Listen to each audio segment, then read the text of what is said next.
Hi అండి, welcome to my YouTube channel పటేలమ్మ పాకశాల.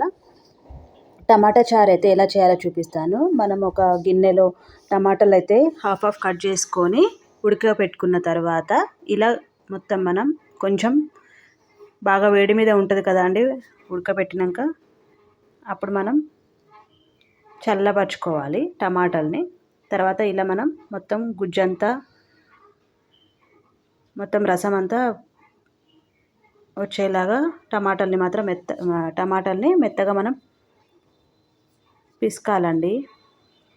ఇలా చారుని టమాటా గుజ్జుని సపరేట్ చేసేసి వేరే గిన్నెలోకి వడగొట్టుకొని ఇప్పుడు ఆనియన్స్,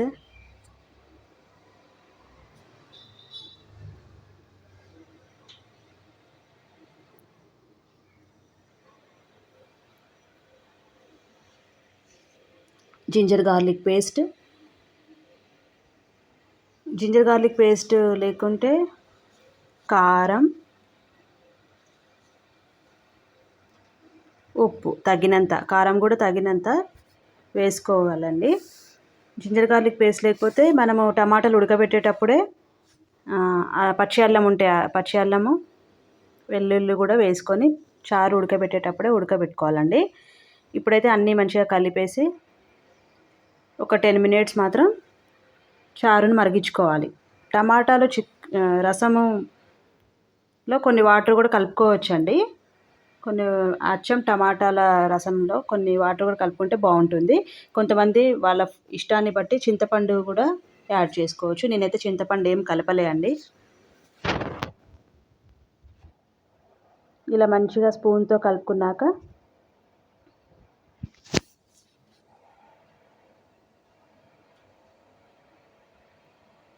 ఒక 10 మినిట్స్ తర్వాత ఇలా మరుగుతుందండి. ఇంకా వాటర్ కూడా కొంచెం చిక్కగా అయిపోయాయి. టమాటా రసం కూడా కొంచెం చిక్కగా అయింది.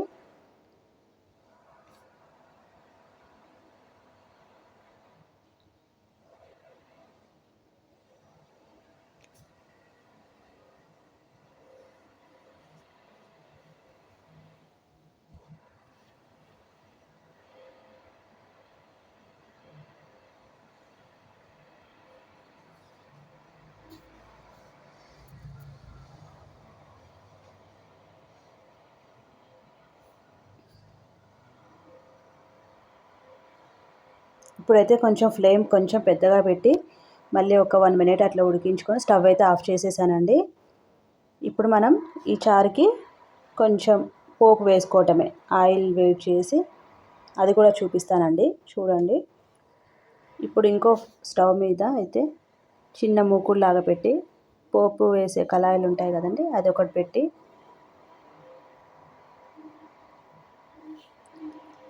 ఆయిల్ వేసుకొని ఒక ఎండుమిరపకాయని హాఫ్ చేసి పోపు గింజలు, కరివేపాకు, కొత్తిమీర ఉంటే మనం ఇంగువ ఇవన్నీ వేసుకొని మనమైతే పోపు పెట్టుకోవచ్చండి.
అంతే అండి, పోపు అయితే రెడీ అయిపోయింది.